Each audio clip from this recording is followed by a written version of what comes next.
Hello YouTube, Ramblingpainter here again today, and today got a couple of special things, good and bad news. Good news is I got both Gilliman and my Titan in. Bad news, the Titan's not what I thought it was.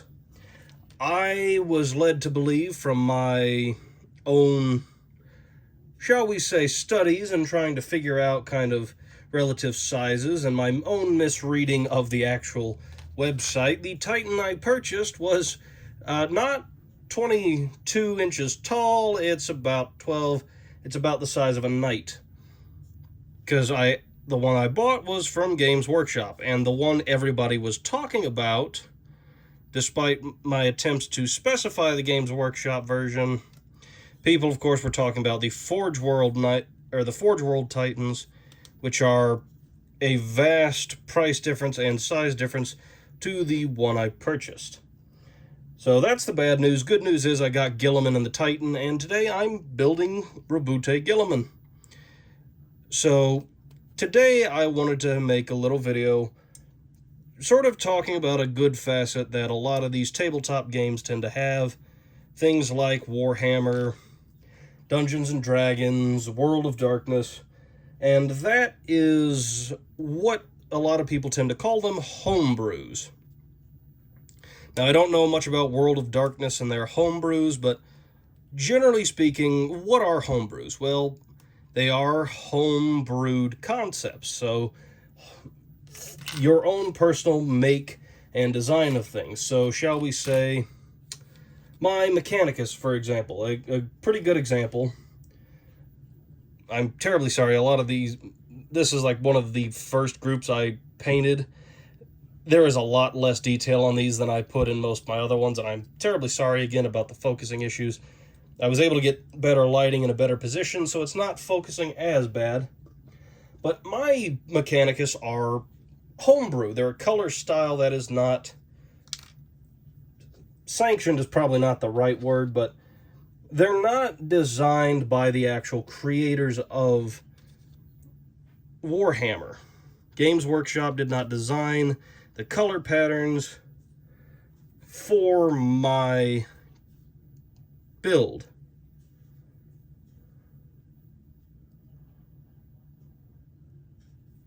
So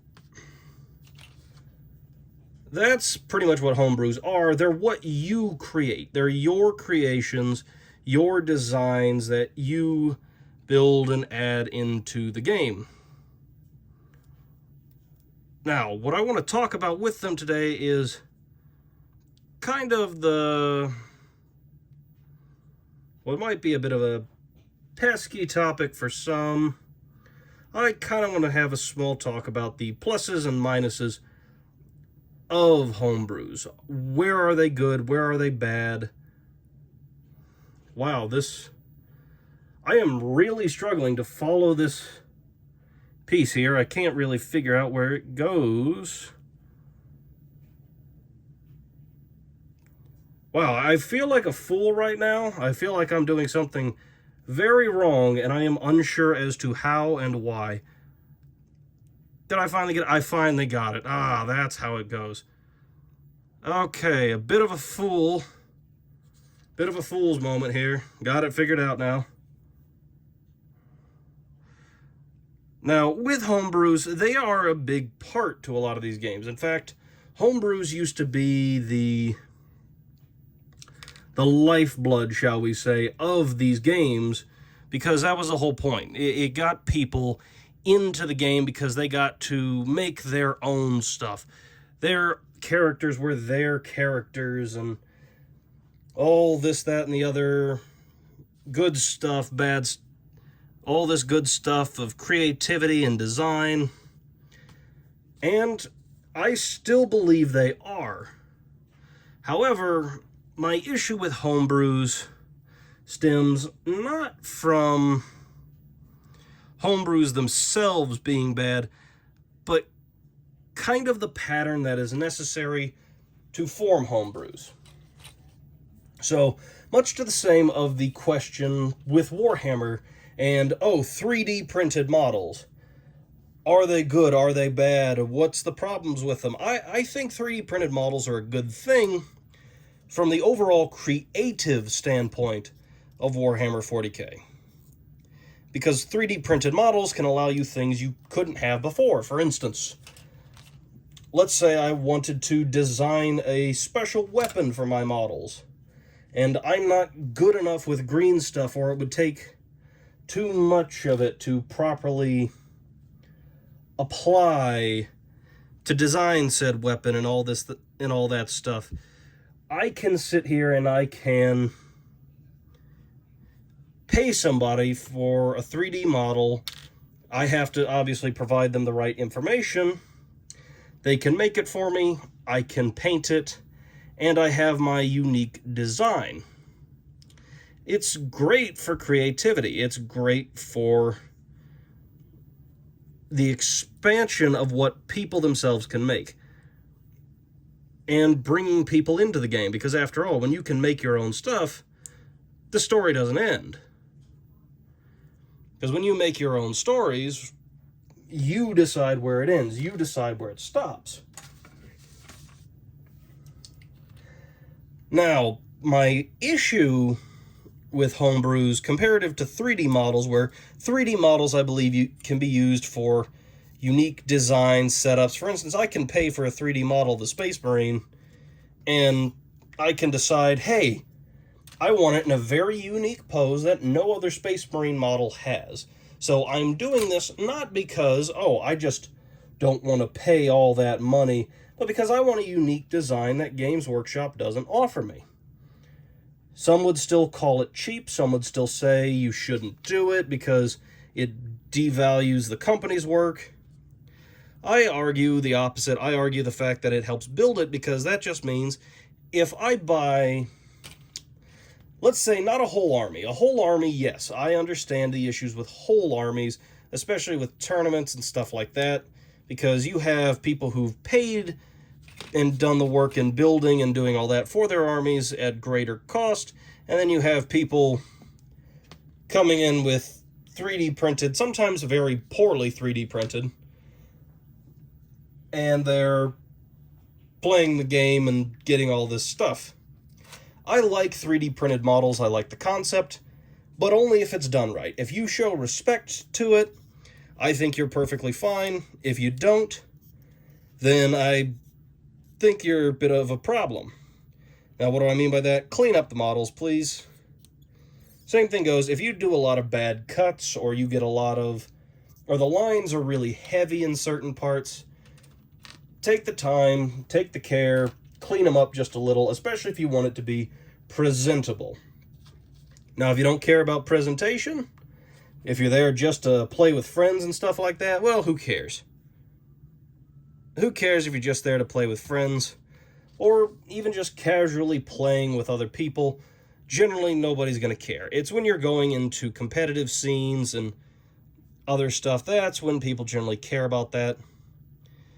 But with homebrews and 3D printing, I feel, go hand in hand as a great combination to stimulate imagination amongst people, which I believe is a very good thing. And the problem with them, I believe, stems more from the framework they require, as I was mentioning. Now, what do I mean by that? Well, the best analogy I have is, let's say with a normal story without homebrew, it's a child playing in their backyard. So, the child is playing around, doing what they want, but their space is limited by a fence, and they can only work with they're stuck with their imagination and limited space. Well, they might not get very far, because they don't have the space to move. Well, what homebrews do, it's basically like saying, hey, let's go to the park. You take them to the park, and suddenly they still have a confined space, but it's much larger. So it's not just their own imagination or their own or one story set that's restricted. It's suddenly something that gets much bigger. but it still has rules and confinement. For instance, you can't say, oh, hey, let's go to the park, and then the person goes and plays in the street. That's not okay. And that's kind of how homebrews feel. It's this case of, here's the world. You have the freedom to build and add to it as you see fit. However, there are rules to follow. Now, some people will love, one of the best phrasings I heard was actually from a Games Workshop employee in my area, and they said that your Warhammer is not my Warhammer. Essentially saying that everybody views, sees, and plays Warhammer differently, and I completely agree to that. But I do believe there are a few key set rules that basically can't be broken. Otherwise, it doesn't make sense. As much sense as Warhammer itself actually makes, but you get what I'm saying. So, for instance, let's say... Great example. Let's say I were to go and take my Space Marine librarian here, who I need to paint. But let's say I took that librarian and I said, hey, this librarian uses the forces of chaos and to do everything he needs and breaks all blanks. Blanks have no effect on my librarian. Well, that straight up breaks a lot of lore and rules behind the game. Because sure, librarians use the power of the warp, but they do not use chaos itself. In fact, of all the factions in Warhammer, not a one of the Space Marines genuinely uses chaos, bar one. And that one uses it in a very unique way. And that one group is basically the radicals of the Ordos Hereticus, I believe, of the Inquisition. They're literally like the only people in the Imperium that genuinely uses chaos to their advantage. Now, it's not liked that they do that. In fact, oftentimes it's very dangerous. But they're the only ones that do that, because there are 2 chapters of Space Marines that have something to do with chaos that I can remember. One is the Exorcist chapter, and the other, I believe, is called the Possessed chapter, or the Possessor chapter, or something like that. And from what I remember, the Exorcist chapter must be possessed by a demon, and then they have to forcefully, of their own will, cast it out, of which they will never be able to be possessed or corrupted ever again. It's essentially, hey, my faith is so strong that I just can't be taken. Which is cool, but it's also kind of crazy. But hey, they still don't use chaos. They essentially just prove they're better than chaos in their own unique fashion. And same thing goes with the Possessors chapter, or whatever that one is. The way they function, if I remember correctly, and this could be another chapter, please, if you find the name of it or you remember it, please do let me know. But the way their chapter works is they take in demons not for power, but to capture them. Like, quite literally, they take demons, they accept them so they can hold them captive inside of themselves, and they are no longer a threat to the Imperium or a force that chaos can use. Quite literally a case of, hey, I've taken your favorite toy, what you gonna do about it, nerd? And quite honestly, that's what it feels like, and it's funny to me. Completely hilarious how they designed this chapter. But it's kind of a great example of just generally how most of the Imperium handles demons is either they are just destroyed, or they are not tolerated, or they do everything they can to stop them. Now, so if you go and make a homebrew and you say, oh, they use these things, well, that doesn't make sense because no one else does, and it quite literally is against the general concept of the Imperium. Same thing, too, the idea of them being immune to blanks is lore breaking, because blanks are basically completely anti-warp, anti-demon, anti-psyker everything. There is no... Essentially, there is no way in which a librarian meets a blank and things go good. In fact, very opposite. Librarian meets blank, and librarian typically will probably not be around very long.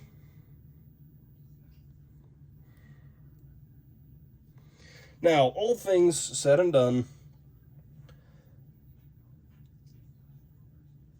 it's kind of one of those things where homebrews, it's a lot like a joke, actually. A joke has to have a base, a build-up, the punchline, and then a cooldown.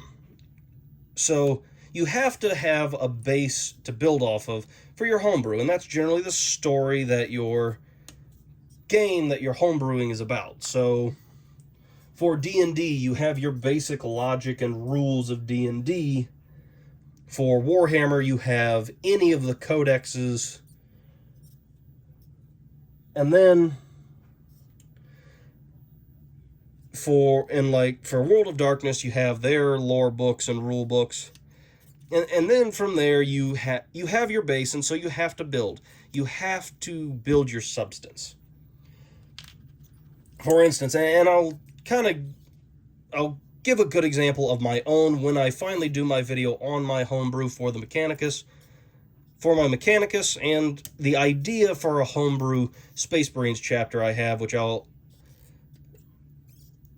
talk about those a bit later. The Mechanicus I'll probably do in my next video, because I have finally finished coding a number of them, so I need to start painting them. But essentially what you have is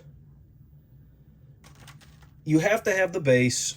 You have the base already, then you build onto it. You have to have build-up. If you don't have build-up, you lose the story or you lose the path. And that's where you can run into issues and problems with things like... A good example, the Mechanicus have very strict rules about them that they can very rarely be diverged from. It's not that they can't, it's that it has to be done appropriately. If I were to say, oh, well, this Mechanicus Magos believes in not turning into a machine just because they read something once and immediately agreed with it, there would suddenly be a lot of questions, because that is very against the Mechanicus, and I'd have to have all this information that would help defend my saying that this Mechanicus does this.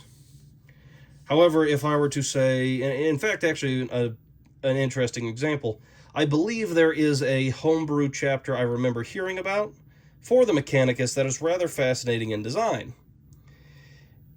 Essentially, it is a forge world that is literally nothing but plants. It is all organic matter on the planet. There is no metal or anything like that to be found in the ground. So they had to make do, and they converted all the biological stuff, because there was like natural biological electricity and all this other stuff.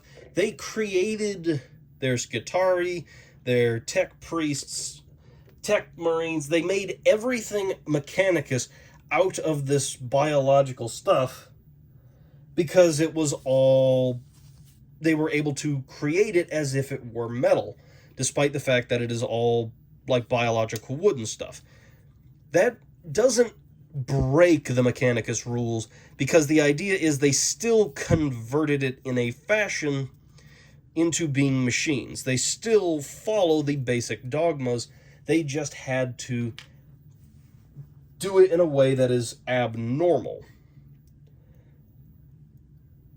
I'm not saying that it's right, but it's definitely not the wrong way of doing it either. And I feel like that's kind of the big thing that a lot of people don't see. And it's not because they are blind to it. It's not because it's hard to understand, but sometimes you just want to be creative. You want to make what sounds cool to you. You want to be the kid playing around where they're not supposed to rather than playing where they should. And I get that. After all, who doesn't want to make a really cool character that a lot of people like? However, the issue comes, and a lot of the times what you'll see is what'll happen is one of two things. You will have some people that will be immediately upset just because you're doing things different. Those people I find to be not helpful to any situation, and generally are acting in a form of bad faith, because they are obsessed with their view on it, and they don't like viewing others, or at the very least, they refuse to have the conversation of why something can't be. They just think that it can't just because, oh, well, this book said X, or that creator said Y. Now, some people, and then you got some people who will just kind of try to carefully guide people back, and they'll guide people back to the right ways and understanding, and then there's no issues. Then you'll have some people that'll want to keep going out and breaking those rules over and over and over again, and eventually, patience wears thin. People will stop being friendly about it because they have been told time and time again where the problems lie in their designs and creations, and the issues that it causes for the game, the story, and they just will keep insisting on doing it because they want it. They've admitted that they've listened, they've admitted talking to these people, and they have decided, I'm just going to do what I want because I don't care. It's what I want. Isn't that what an RPG is? Well, if it is, then would you genuinely even be playing an RPG? You still have to build your character. You still have to build setup, because otherwise it's just winning. You're just making a Mary Sue and believing that you are perfectly, your character is absolutely perfect, with there being no real conflict. So it's like, what's the point of the story at all? And same thing too, then sometimes what you'll get instead, you'll get what I like to call the real troublemakers. Essentially, they're the people going off and not only not doing the right, not only not playing where they should be, aka not following the general rules, but they're also throwing stones at other people that are playing. They're causing problems to cause problems. In fact, those are ones I'd call bad faith actors. For instance, a good example, kind of one of the things I had mentioned was how I personally don't believe there should be female Space Marines, because I believe they wouldn't be given the right treatment. I believe that they would just be another Space Marine. They wouldn't be interesting enough to warrant them being made. Just like I genuinely believe Space Marines need to be dialed back. Yes, they sell the most, but I believe they sell the most not because, oh, they're the coolest. I believe it's because they have the most versatility of anything. After all, Mechanicus, you can only have so many color patterns and so many Forge Worlds before you run out of ways to make your homebrew. And chaos, well, it's chaos. You're a lot more restricted in general. So, yeah, I believe there is a reason Space Marines are so popular, and I believe it's not just that Space Marines are cool, because honestly, I don't think they're that cool, because most of the time, they're very boring. The Primarchs are cooler than the Space Marines, and that's just because they are more like people. Most of the Space Marines don't act like people. So, yeah. But it's the same concept. If somebody comes in and say, actually a good example, I believe when somebody was, with the people that were brought into Games Workshop that were making calls for diversity and all that, and there was the big petition to not have that. The issue wasn't the fact that, oh, well, they're trying to add diversity. That's wrong. No, the issue was they didn't want the diversity being forced in the wrong ways. Forcing female Space Marines is not a good idea because, to me, it dulls having female characters at all. The Sisters of Battle are great, well-designed, personally speaking. I believe well-designed and far more interesting than Space Marines are. There are a really wonderful set of characters that women can play. Same thing goes. There are all sorts of colors all throughout the game, and it is natural, because all the Primarchs were variations of color and creed and design. Sure, a couple of them were rather unnatural designs. After all, there's nobody that literally has the red tint of Magnus. And there is nobody that is literally charcoal like Vulcan. But they are still a diverse cast of people and creeds. After all, the Salamanders are considered the nicest Space Marine chapter. The only Space Marine chapter where the Space Marines still get to actually go and see their families. So, yeah. Definitely a difference when they are the only ones that do that.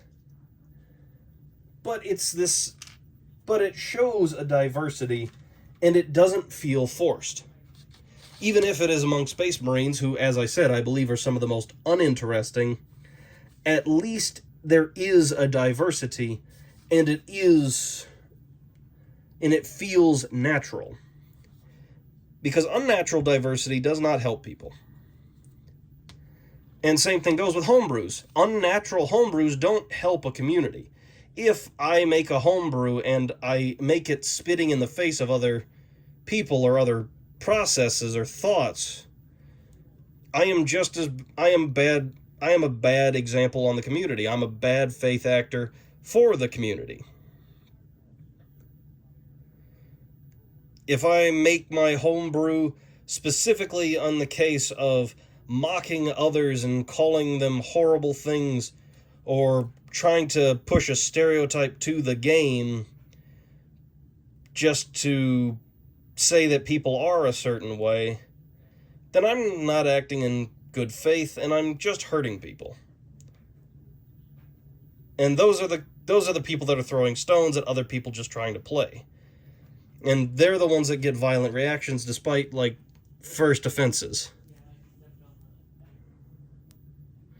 However, there is another group to homebrews, and that is misunderstandings. Misunderstandings are big because a good example with homebrews, one of my biggest complaints, ironically, despite the fact that I mentioned I had a homebrew Space Marine chapter idea, I don't like homebrew Space Marines.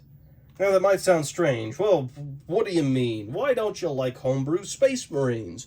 Sure, you just said that Space Marines are generally boring, but if you've made your own homebrew concept, there's gotta be some like to it.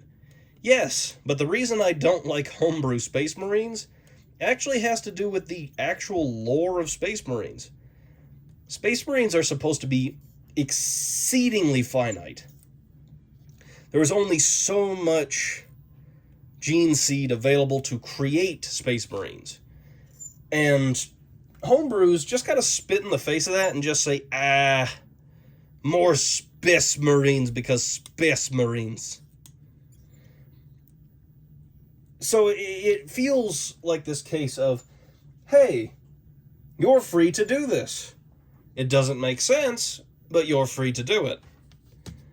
And yeah, so that's mostly why I don't like Homebrew Space Marines. And one of the problems I have with Homebrews is an inconsistency, even amongst its own design. Homebrews are fun. They're great for, as I said, they're great for expanding imagination. They're great for helping construct a community. Because after all, if the community can come to accept a homebrew, and because I do believe, in all honesty, there are a number of homebrews that are widely known and considered amongst the community. After all, the one that I find to be the most strange is a group called the Angry Marines, of whom, quite literally by design, what they are is in the name. They are very angry, and they say a lot of horrible things, basically spouting all sorts of horrible, horrible words and derogatory statements towards the enemies, all the while having horrible messages painted onto their armors. And it's honestly funny if you've ever looked up a picture of the Angry Marines.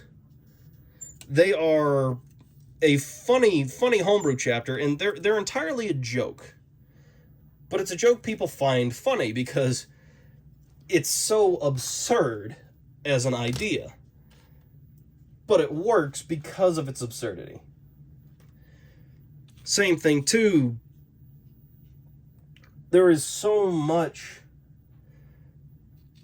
within the community itself, within its own setup, that people can get invested in. Because all it takes is that one really good story, and suddenly you have a homebrew chapter that people widely accept people using. Because, well, it's well beloved, it's well curated by its original creators.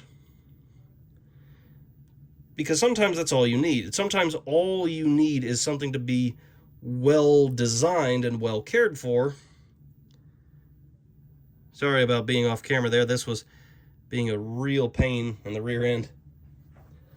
But all it needs is that bit of love and care to be considered a really great design and well accepted by the community.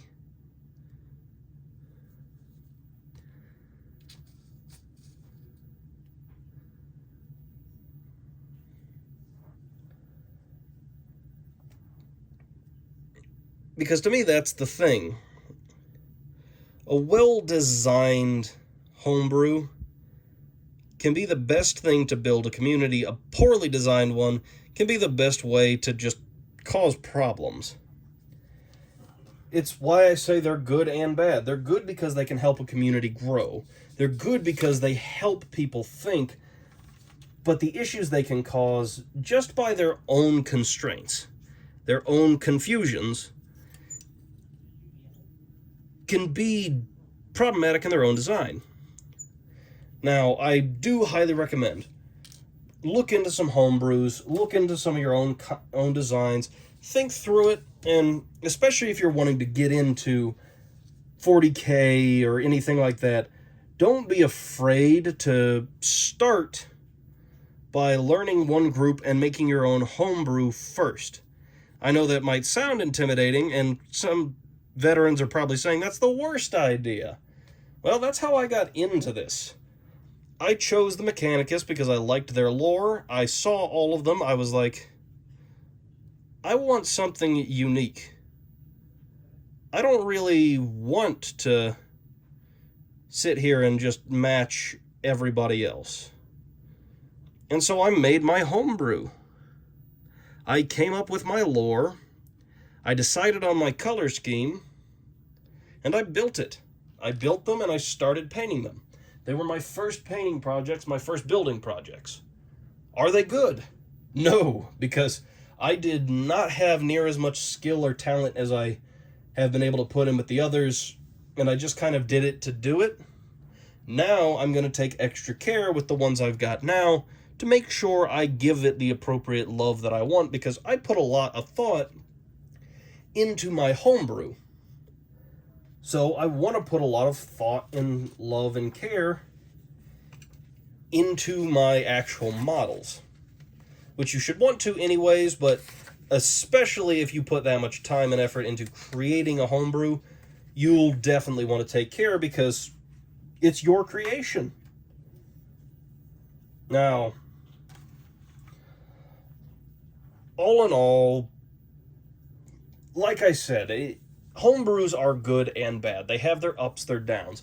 They're hard to get into because you have your rules that you have to follow, but they really help expand your creativity and can expand you getting into something as well.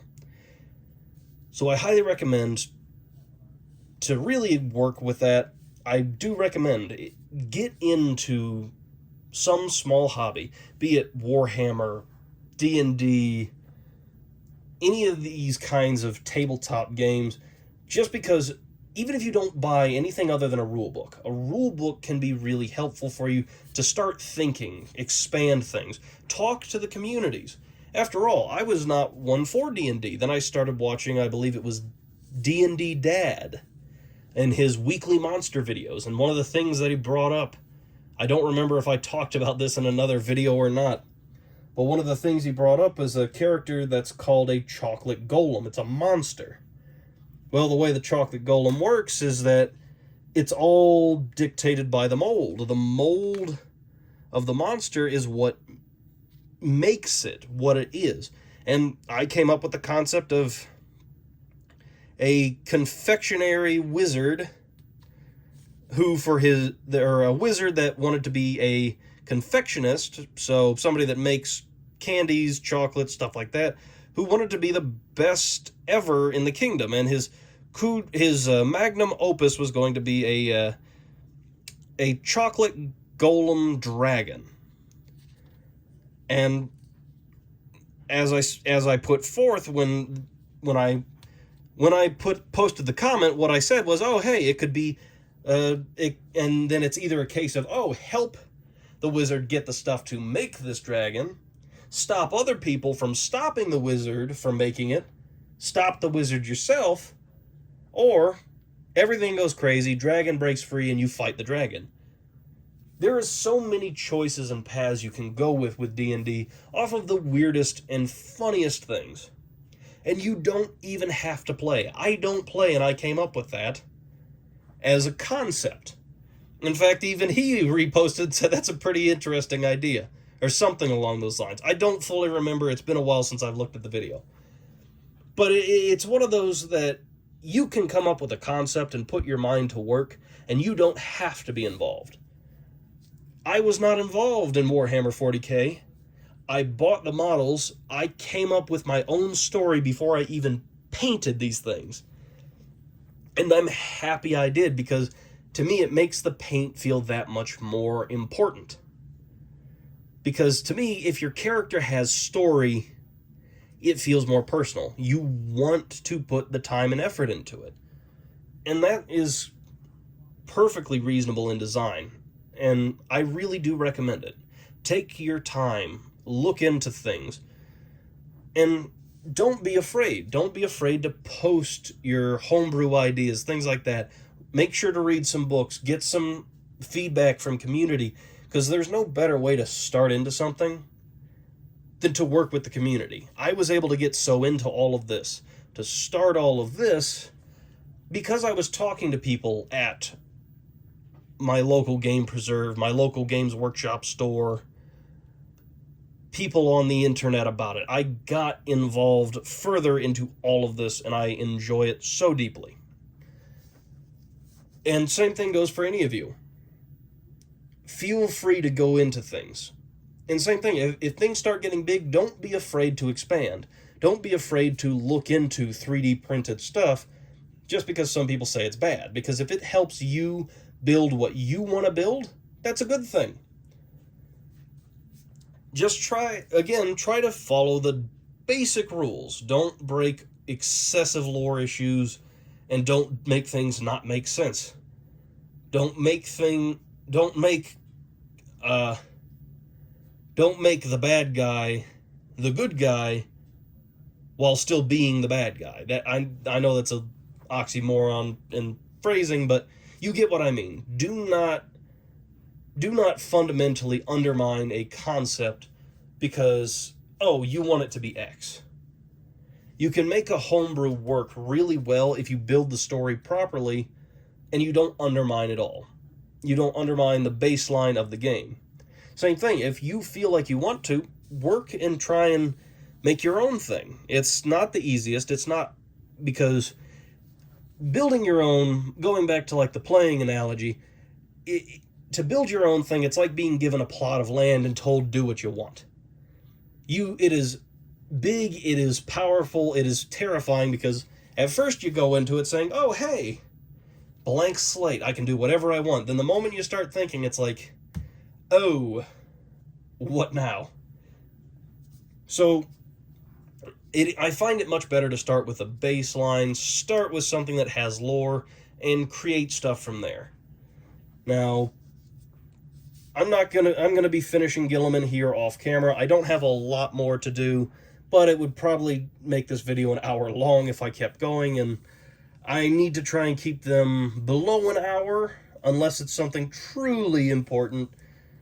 And I find this conversation fun. I really do enjoy making these videos, but I don't want to waste too much of your time. Now, same thing goes, as I've already stated, my commissions are now open, and as I said with 3D models, do not be afraid. If you want commission work done on 3D models, don't be afraid to ask for it. I will do painting on 3D models. I would ask, if you can, try to have them shaved up and trimmed up so there's not so much hanging bits and ridges. I'll do my best to try and smooth it out, but I would prefer, if possible, they are sent to me kind of as cleaned up as you are comfortable doing. But anyways, that's all for today. All of you have a wonderful day.